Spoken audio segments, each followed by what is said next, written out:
Este reportaje muestra cómo está El Mozote 4 décadas después de la masacre que marcó su historia para siempre. 40 años esperando justicia, su población sigue saliendo adelante y educando a las nuevas generaciones sobre su pasado y su espíritu de lucha.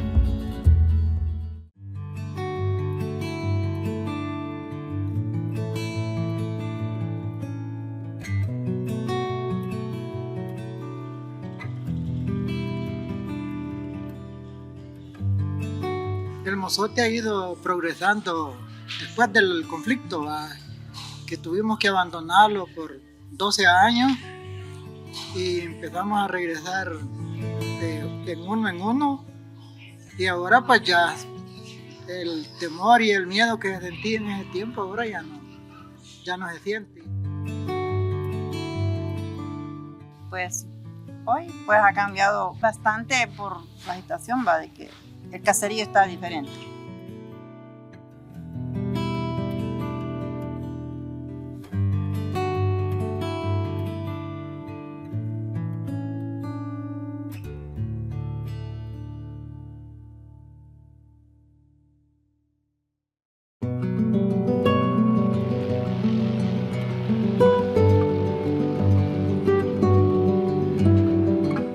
La historia de El Salvador está marcada por la guerra civil que cobró más de 75,000 muertos entre 1980 y 1992.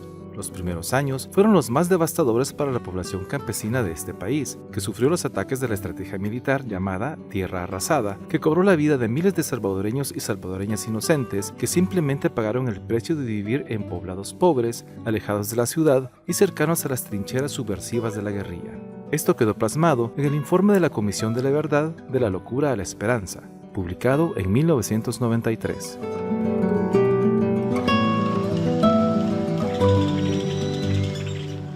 Más de 4 décadas han pasado desde la masacre de El Mozote, ocurrida entre el 10 y el 12 de diciembre de 1981, en este rincón del departamento de Morazán. Esta se convirtió en uno de los episodios más oscuros de la historia de El Salvador.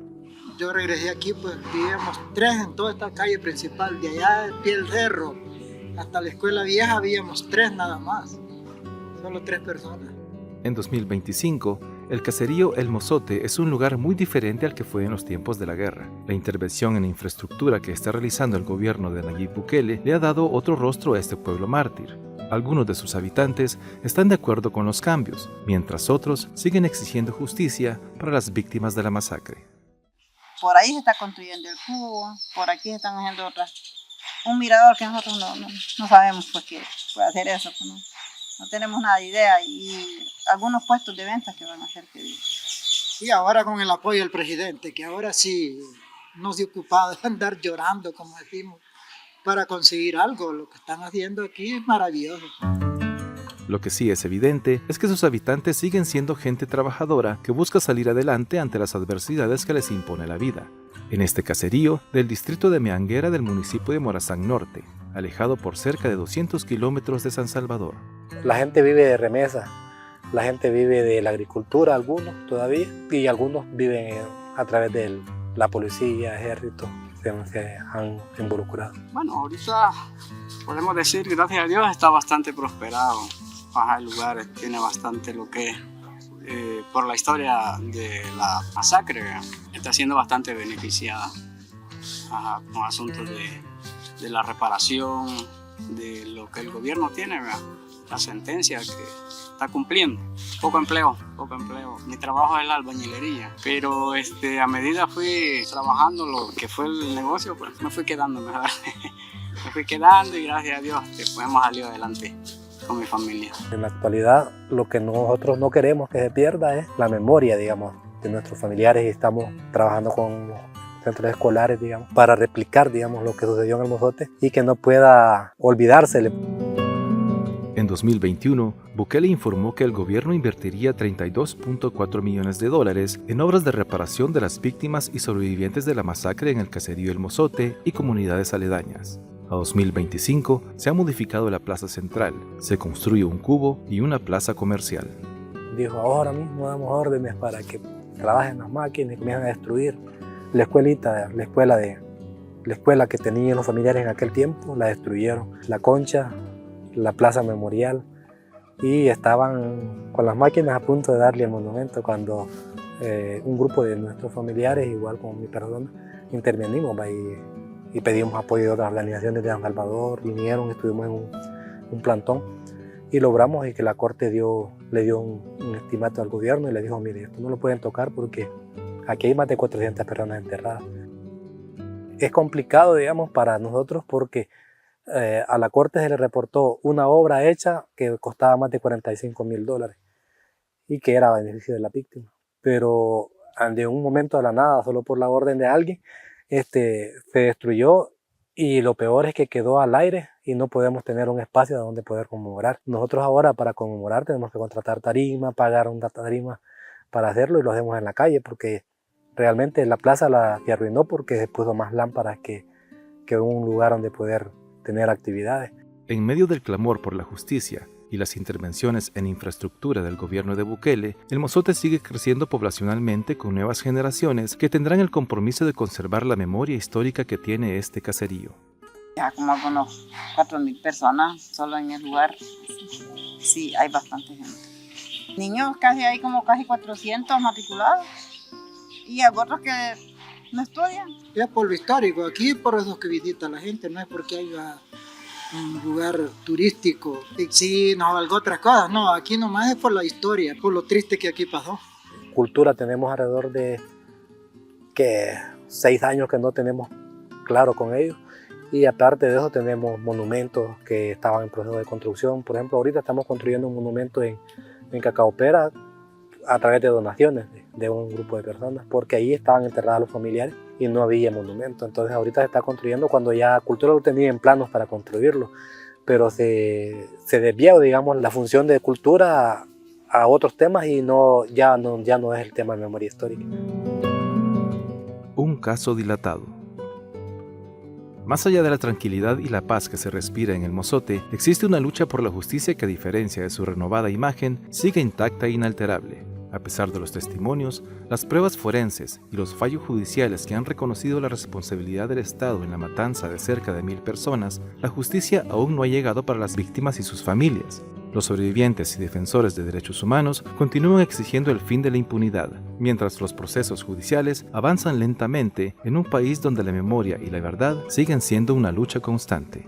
El caso del Mozote hasta ese momento está paralizado completamente, pero viene el cambio desde que el gobierno quita al juez de ese momento, que era el juez Jorge Guzmán, e impone a una nueva jueza. Entonces hay un trabajo coordinado que estamos haciendo para seguir denunciando el caso, ¿verdad? Principalmente a nivel internacional. Tal es así que la Corte hace algunos años, ¿verdad?, en una de las audiencias de seguimiento generó lo que es darle más seguimiento al tema de la reparación tercera, que es la investigación y el acceso a la justicia a las víctimas y llegar a impartir, digamos, sentencia en el caso, ¿verdad? Desde octubre de 2021 que la jueza entra en funciones, quede paralizado completamente porque hubo 2 años, desde 2021, 22 y 23, donde ella se tomó todo el tiempo para hacer un análisis del caso. Entonces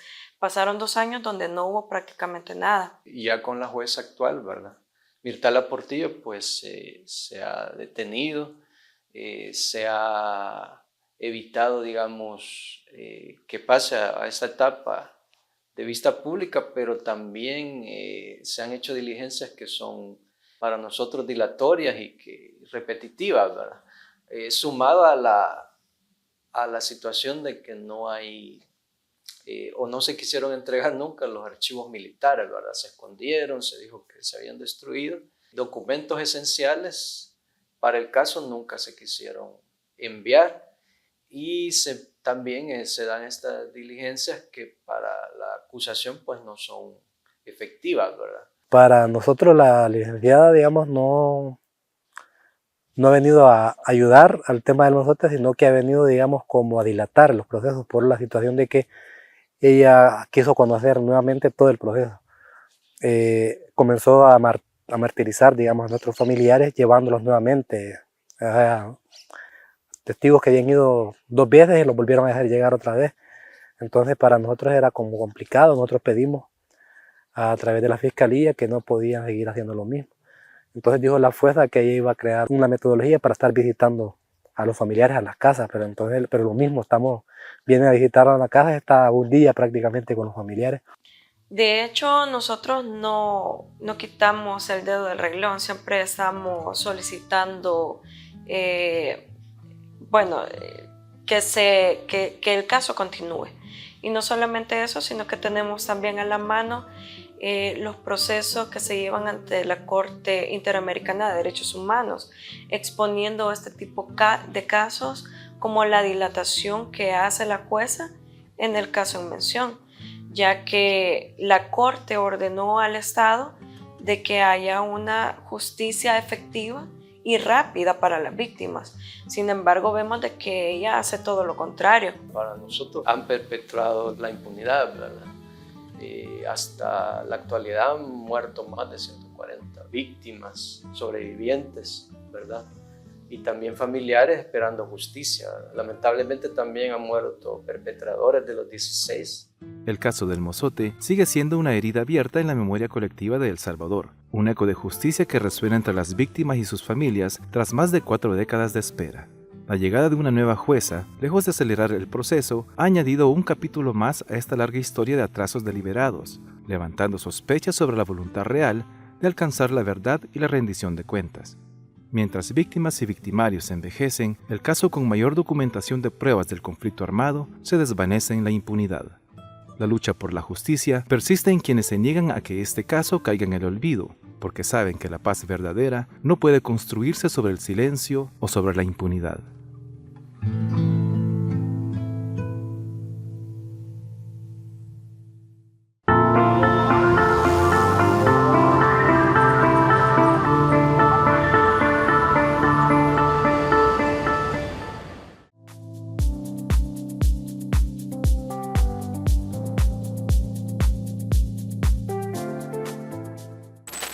Tres años de excepción. El régimen de excepción, que comenzó con la justificación de un repunte brutal de homicidios, cumplió 3 años de vigencia el 27 de marzo. Como legalmente no puede durar más de un mes, la medida se ha renovado 36 veces. El número de privados de libertad ha aumentado exponencialmente. Se sabe que han sido detenidas en torno a 85.000 personas. La cantidad de homicidios, que venía reduciéndose notablemente desde que inició el primer gobierno de Nuevas Ideas, se mantiene a nivel de primer mundo y se ha convertido en el principal recurso propagandístico de Nayib Bukele. 3 años es mucho tiempo. Al cabo de 1 año se había conseguido un efecto que le habría permitido a la PNC mantenerlo alcanzado sin necesidad de régimen de excepción, sin los abusos que se estaban produciendo de un modo sistemático. Sin embargo, la medida continuó sin que se mejorara el número, la formación, la especialización y los recursos de la policía. Se comenzó a usar el régimen como amenaza, especialmente en el mundo laboral y en el periodístico, y la enorme cantidad de detenidos paralizó de facto el sistema judicial, obligado constitucionalmente a proveer pronta y debida justicia. Algunas instituciones especializadas en derechos humanos calculan que hay unas 30.000 personas privadas de libertad que no tienen ningún vínculo pandilleril, a pesar de haber sido detenidas por la PNC bajo ese argumento. De ellas, una buena cantidad lleva más de 2 años de cárcel sin juicio, sin acceso real a defensa legal, con prohibición de visita familiar y con frecuente maltrato. El incumplimiento de artículos constitucionales, en especial el 11 y el 12, que consagran derechos básicos y el abandono en la práctica de tratados internacionales de derechos humanos agravan la situación. Y a ello se suma el inhumano encarcelamiento de venezolanos sin causa ni condena pendiente en El Salvador. Por más que se quiera defender lo indefendible, el respeto a los derechos fundamentales y un sentimiento básico de humanidad exigen la pronta revisión de la situación de los privados de libertad en el contexto del régimen de excepción y de los venezolanos presos en el SECOT. Los migrantes expulsados de Estados Unidos solamente por ser migrantes deben ser liberados de inmediato, y los que tengan deudas pendientes con la ley deben ser juzgados, con todas las garantías legales, en el país en el que cometieron la falta. El régimen de excepción ya no tiene razón de ser. Es absurdo seguirlo prolongando cuando ya se han conseguido los fines que se pretendían en un inicio. Hacer permanente un régimen de excepción solo lleva a la opresión y al irrespeto impune de los derechos de las personas. Suprimir el régimen de excepción no significaría regresar a la anterior dinámica de criminalidad.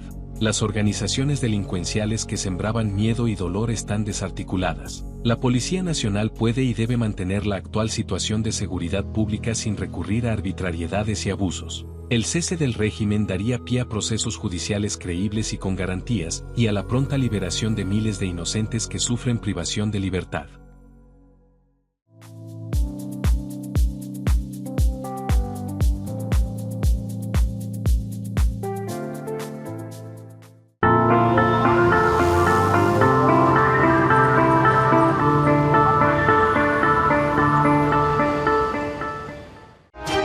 Al filo de la semana.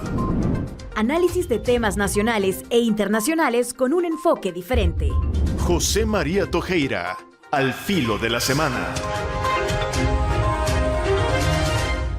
¿Cómo están, amigos, amigas que escuchan el filo de la semana? Aquí estamos de nuevo. Esta vez con 4 puntos, nos vamos a extender un poquito en cada uno de ellos, pero son importantes, entonces otras veces tocamos muchos puntos, otras veces menos, esta vez un poquito.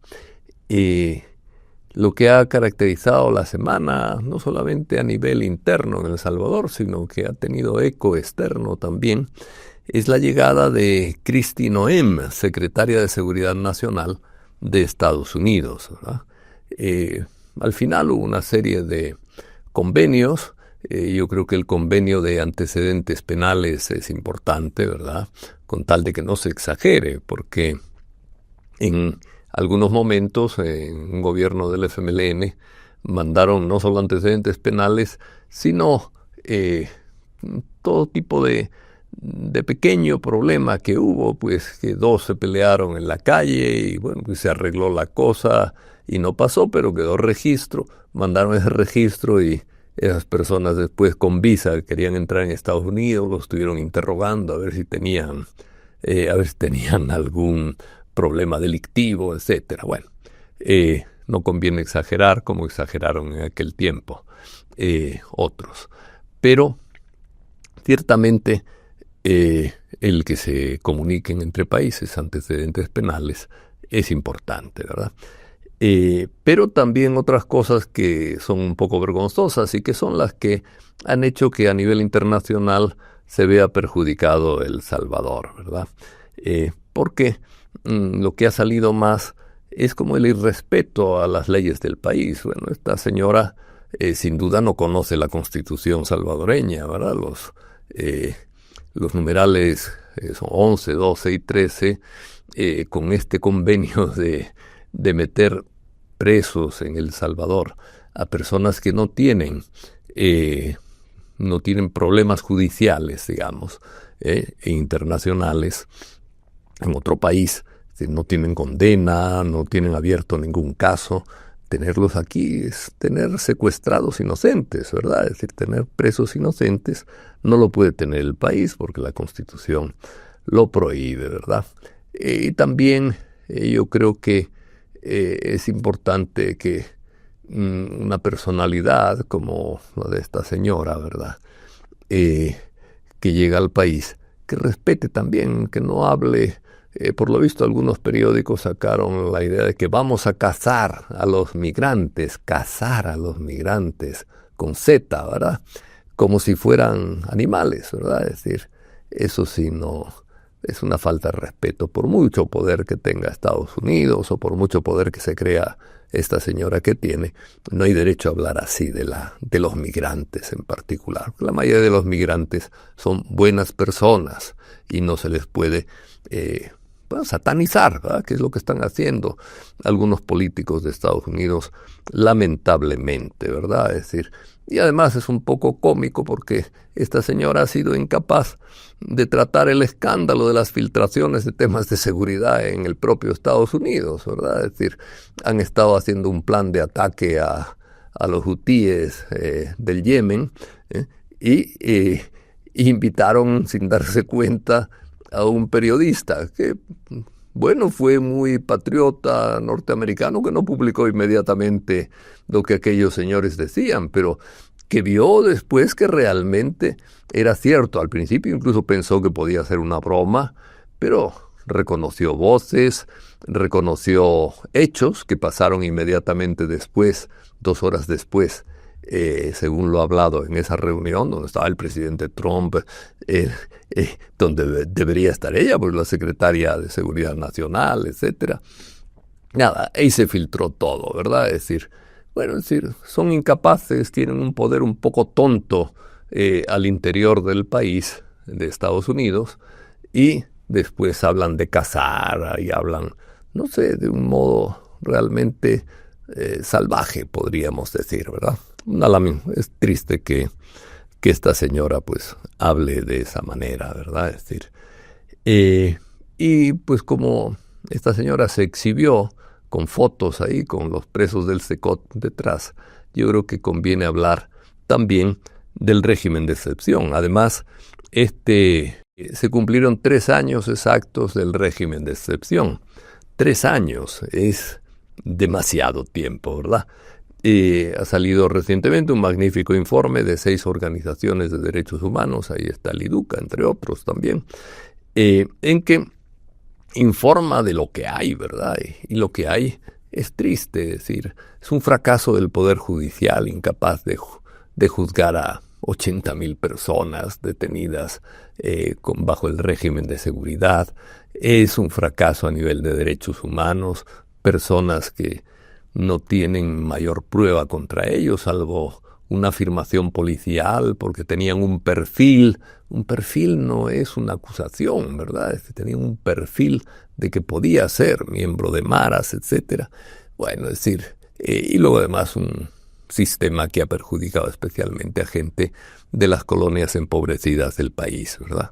Es cierto que estamos mejor, pero también es cierto que 3 años es algo inútil y que se está utilizando más para hacer propaganda política que para otra cosa. Es decir, en 3 años, en 1 año diríamos, ya debería el gobierno tener el control de la situación. De hecho, al cabo de 1 año del régimen de excepción, que hay que renovarlo cada mes, ya había una tranquilidad grande en las calles.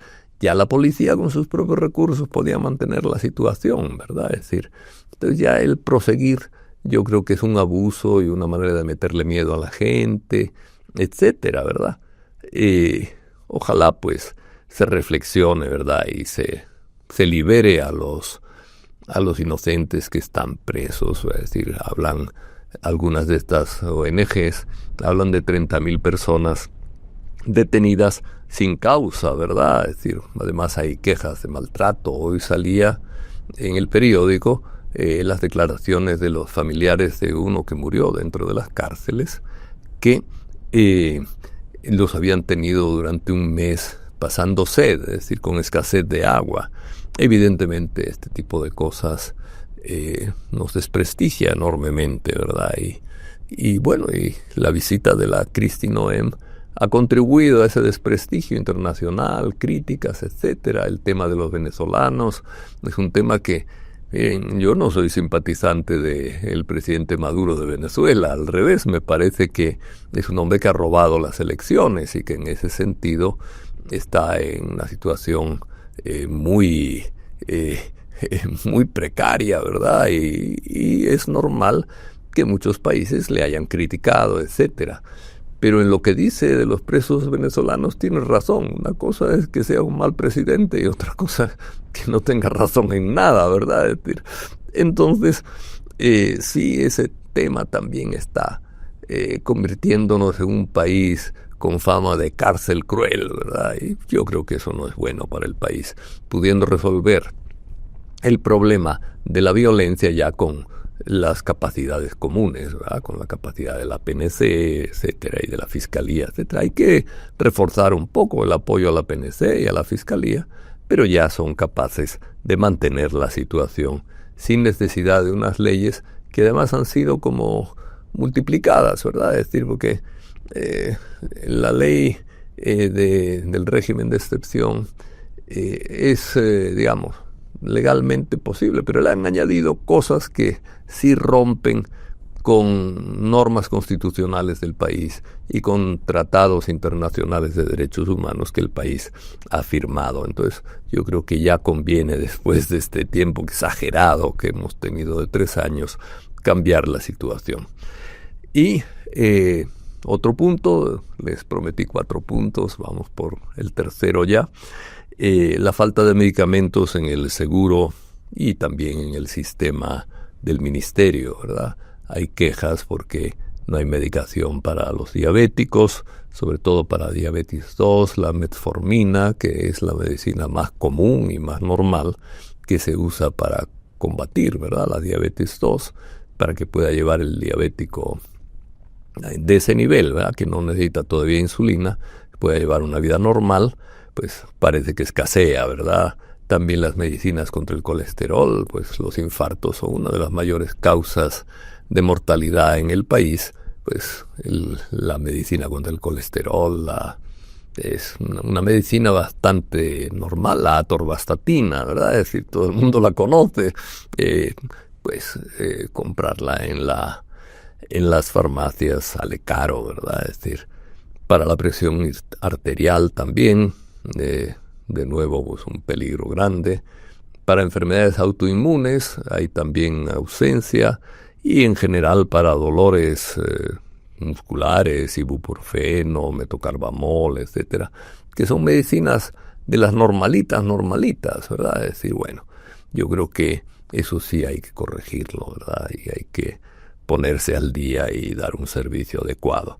Y relativo a esto, quisiera comentar finalmente la fiesta de Monseñor Romero. Esta semana hemos celebrado el aniversario del asesinato de Monseñor Romero y hemos celebrado su santidad, ¿verdad? Es decir, eso es estupendo, ¿verdad? Hubo una magnífica homilía del arzobispo que mencionaba lo que diría Monseñor Romero en este tiempo y en este momento sobre la situación social del país. Y ahí hablaba de temas de salud, de temas de pensiones, de temas de salario digno, etcétera, etcétera, ¿verdad? Es decir, ojalá, lo que hay que decir es que ojalá sus señalamientos, los señalamientos de nuestro arzobispo, José Luis Escobar, ojalá sus señalamientos, hablando de lo que diría hoy Monseñor Romero, se convirtieran en política pública, es decir, que se escuchara esa palabra y que fuera política pública el mejorar las pensiones, mejorar los salarios, que ya toca, andamos con un año de atraso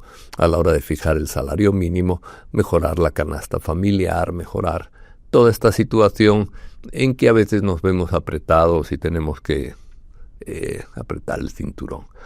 Algo también muy bonito que me gustó y que creo que es muy positivo es cómo mucha gente ha ligado el aniversario de Monseñor Romero, el recuerdo de Monseñor Romero, con el no a la minería. El no a la minería es algo muy interior a la Iglesia, como fuente de su preocupación por todos los salvadoreños, y evidentemente pues la gente dice, bueno, Monseñor Romero nos apoya en esta lucha, igual que en su momento él luchaba en favor de la paz, en contra de la represión, hoy lucharía contra un peligro de que la población salvadoreña sufra una enorme tragedia, ¿verdad? Si hay filtraciones de agua, el polvo que se levanta, es decir, toda la dinámica de utilización de minerales tóxicos y de sustancias tóxicas para depurar el oro que va a las manos de los millonarios, ¿verdad? Bueno, esto por hoy sería lo que quería comentar. Pues muchas gracias por escucharnos y nos vemos la próxima semana. Al filo de la semana. Análisis de temas nacionales e internacionales con un enfoque diferente. José María Tojeira, al filo de la semana.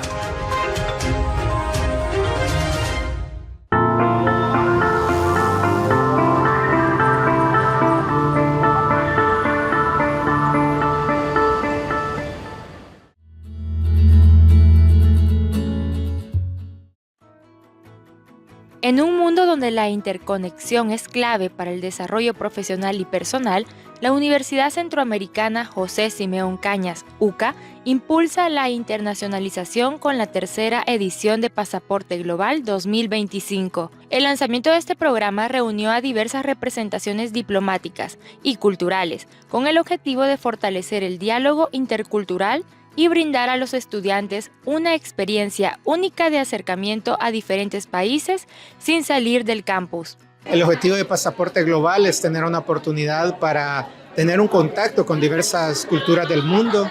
De esta forma, nuestros estudiantes, académicos y toda la comunidad UCA puede visitar otros países sin tener que salir de El Salvador. Entonces, la exposición ante otras culturas nos ayuda a crecer, a ser más tolerantes, a aprender a dialogar, a tener una nueva sensibilidad ante las personas que son diferentes. Y todo eso nos enriquece, ¿no? Nos dota de competencias que en el futuro profesional nos ayudarán como profesionales, pero también como personas. Así que ese es el objetivo último de Pasaporte Global. Esperamos que puedan asistir, que lo disfruten y también lo aprovechen para crecer en humanidad y en este sentido de globalidad y de tener este sentido de una comunidad global humana.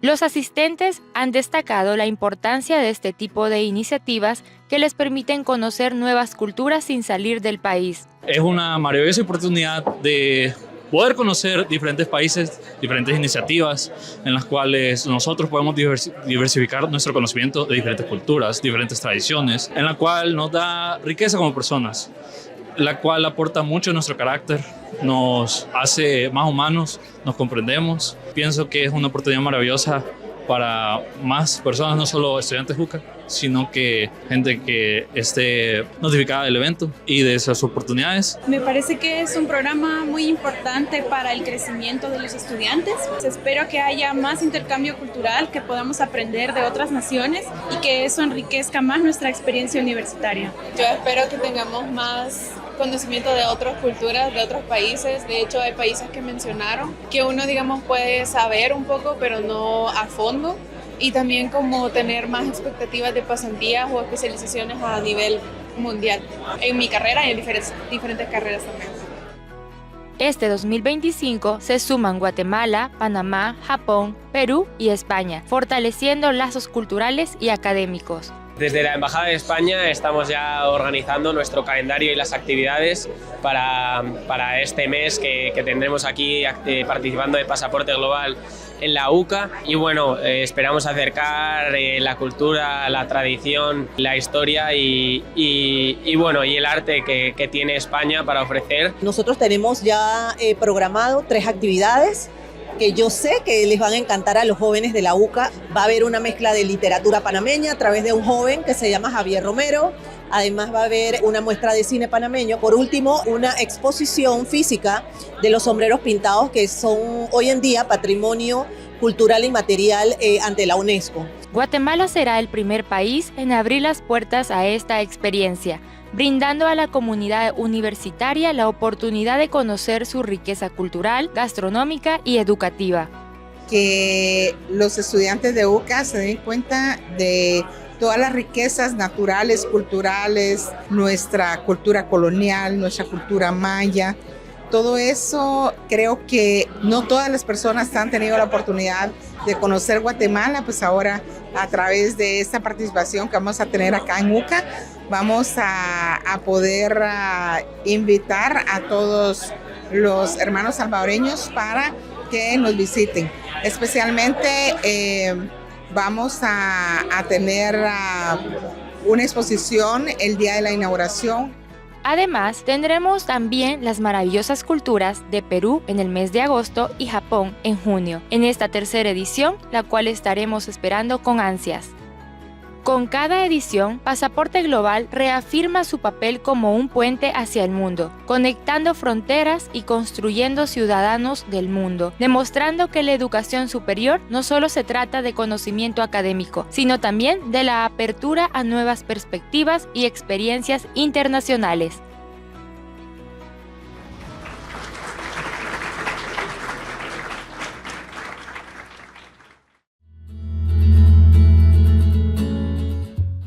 Este miércoles 26 de marzo, diferentes organizaciones defensoras de derechos humanos presentaron el informe sobre violaciones a los derechos humanos en el marco de los 3 años del régimen de excepción. Dejando de lado el SECOT, el hacinamiento dentro del sistema penitenciario es del 369.5%, y esto implica también las dificultades que hay para entender cuál es la situación que se encuentra dentro del SECOT, el porcentaje o la capacidad que se está utilizando del SECOT, que era menor al 40%, y ahora también con el ingreso de estas personas que vienen de Estados Unidos, muchas de ellas migrantes también, pues no se sabe a ciencia cierta cuál va a ser el uso total del SECOT. Lo que sí es cierto es que hay hacinamiento en el país y que las múltiples imágenes que vemos en medios y en redes sociales están más que todo enfocadas en el SECOT y no en las condiciones en las que se encuentran el resto de centros penales. Asimismo, Gabriela Santos destacó que los más denunciados se encuentran los agentes estatales. Particularmente la Policía Nacional Civil, con casi el 75%, que corresponde a 5.158 víctimas vulneradas. Este número se eleva a más del 82% si se considera la Policía Nacional Civil junto con la Fuerza Armada. Entonces, en agentes de la PNC y miembros de la Fuerza Armada salvadoreña también esto ya da un número significativo de casos donde precisamente son estos agentes de seguridad del Estado quienes han realizado estos hechos violatorios.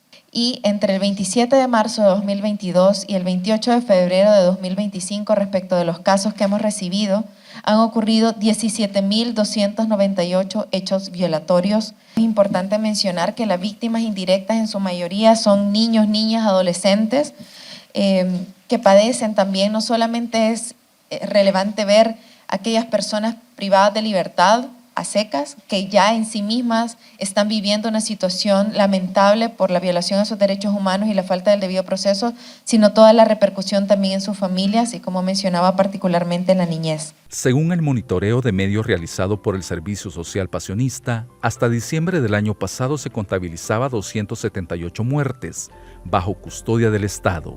Sin embargo, Cristosal ha dado seguimiento documentando estos casos que ascienden a más de 300 muertes bajo custodia del Estado. La intención del informe quería abordar, si no me equivoco, son 4 etapas, por así decirlo. Primero, cómo había sido el proceso de detención, o sea, cómo la misma víctima valoraba y había percibido el proceso de detención. En segundo lugar, cómo eran las condiciones de la detención misma, es decir, en cuántas Bartolinas había estado, en cuántos centros penitenciarios y cómo habían sido las condiciones respecto al acceso al agua, a la alimentación, el hacinamiento y también a los malos tratos que pudieran haber recibido o si habían recibido tratamiento o acceso a salud. Ese fue como el segundo ámbito de análisis. El tercero fue el proceso de salida de la detención. Cómo había sido, se había sido a través de una audiencia, se había sido a través del uso de polígrafo, que ya lo habíamos escuchado como frecuente, u otra forma. Y por último, cuáles eran las afectaciones que de manera personal y familiar habían sufrido a partir de esa detención. Hay que recordar que esto es una obligación del Estado y estas organizaciones están haciendo un esfuerzo de sistematización de datos tras la falta de información proporcionada por el mismo Estado. Además, Verónica Reina señaló que un 78.8% de las personas liberadas tenían entre 18 y 40 años. Asimismo, enfatizó que las celdas superaban hasta 3 veces su capacidad máxima y que las mujeres embarazadas no recibían ningún control prenatal ni medicamentos. El 26 de marzo se llevó a cabo la Feria de la Salud, un espacio para informarse sobre el cuidado del bienestar físico y mental. El objetivo es informar a la población universitaria para que acuda oportunamente a los chequeos, para que disfrute su vida posteriormente. Más que todo es prevenir. ¿Qué podemos hacer nosotros para no llegar a padecer estas enfermedades? Para disfrutar la vida. Por eso el lema es infórmate, previene y disfruta. por parte del Centro Deportivo de Bienestar Físico realizamos una charla con la invitación de la Dirección de Personal, donde hablamos de cómo mantenernos saludables. Hablamos sobre hábitos saludables, sobre hábitos alimenticios y sobre los beneficios de la actividad física para la salud. Y los compañeros están haciendo medición de grasa corporal para identificarles a los colaboradores, estudiantes y a los amigos que nos visitan dónde debería estar ubicado su porcentaje de grasa o cuál es el porcentaje de grasa que tienen y algunas recomendaciones. El cuidado de la salud psicológica también fue un tema clave de concientización en la feria. Nuestro objetivo el día de ahora es dar a conocer un poco sobre nuestros servicios como clínica de asistencia psicológica y por otra parte darles información súper breve sobre áreas de conocimiento personal como el estrés, técnicas de estudio para los estudiantes e incluso áreas un poco más emocionales como la autoestima.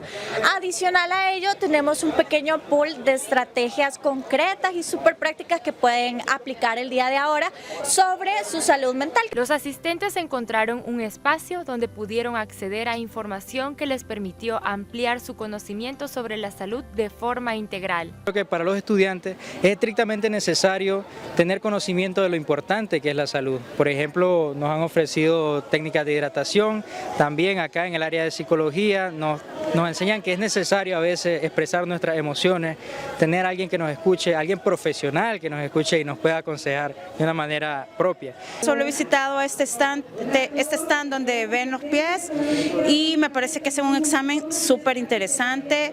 He descubierto por qué me caigo con facilidad, así es que me parece bien importante la información que brindan. Me parece bastante genial que la universidad abra estos espacios para los estudiantes, pues conocemos nuestra salud y también pues les tomamos como la importancia. Con este tipo de iniciativas, la UCA no solo apuesta por la excelencia académica, sino también por el bienestar integral de su gente, reafirmando el compromiso de la institución con el bienestar de su comunidad, recordándonos que la prevención y el cuidado diario son claves para una vida saludable.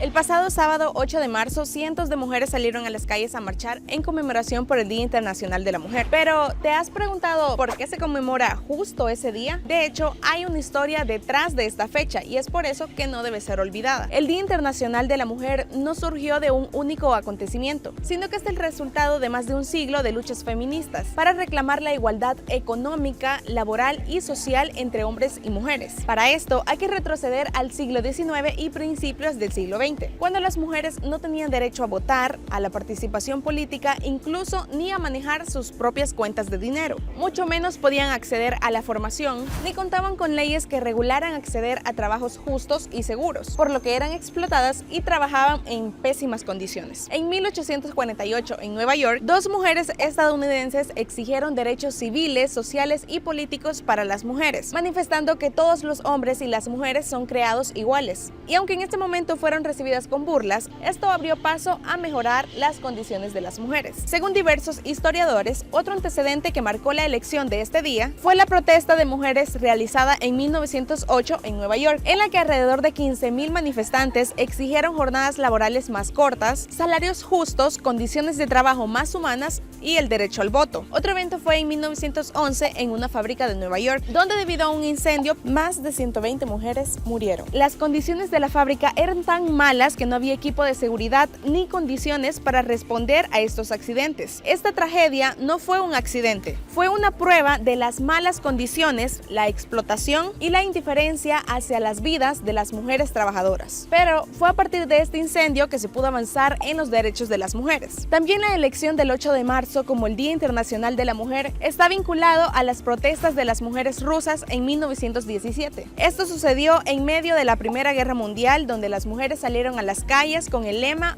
pan y paz. Según la ONU, el primer Día Internacional de la Mujer fue el 8 de marzo de 1911, donde más de 1 millón de personas marcharon en toda Europa para exigir su derecho al voto y sus derechos laborales. Aunque se celebró en esa fecha, el Día Internacional de la Mujer empezó a conmemorarse por la ONU en 1975. El Día Internacional de la Mujer, celebrado cada 8 de marzo, conmemora la lucha histórica de las mujeres por la igualdad de derechos y oportunidades. Si querés enterarte de más, búscanos en todas nuestras redes sociales como Audiovisuales UCA y no te pierdas el próximo programa.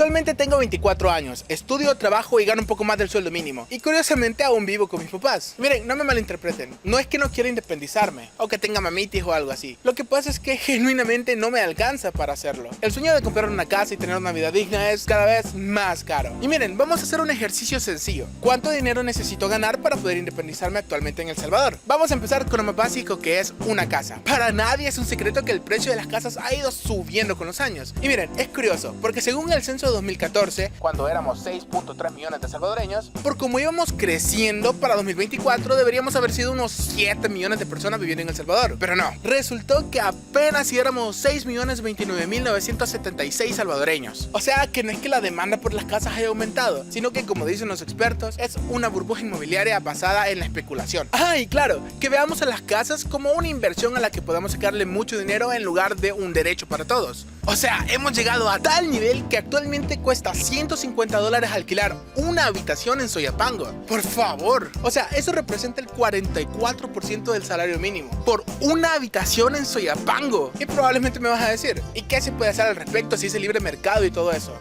Pues no, amiguito, la verdad es que sí hay muchas cosas que se pueden hacer, pero le vamos a dedicar un video exclusivamente a eso, a las soluciones al alza del precio de las viviendas. Pero continuemos. Si quiero alquilar una casa que no me quede a 4 horas de mi trabajo, tengo que destinar aproximadamente unos $300 al mes. Que lo ideal es que si estoy pagando una cuota tan alta sea por mi propia casa, porque si no serían al año $3.600 perdidos. Aunque puchica, comprar casa hoy es realmente imposible, te piden sueldos muy altos y proyectos sociales de vivienda.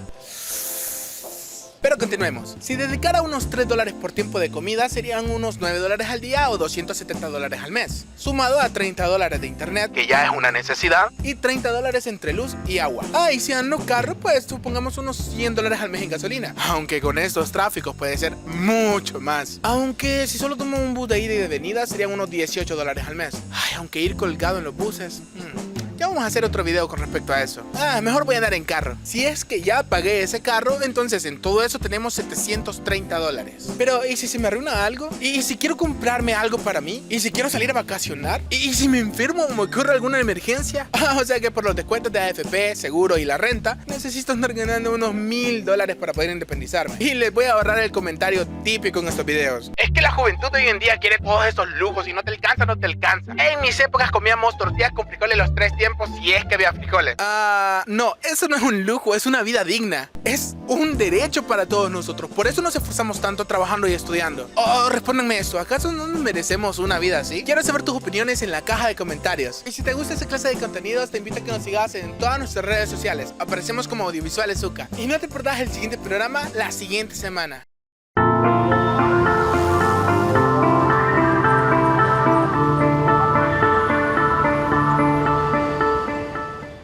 No se pierda la próxima emisión de su programa Miradas.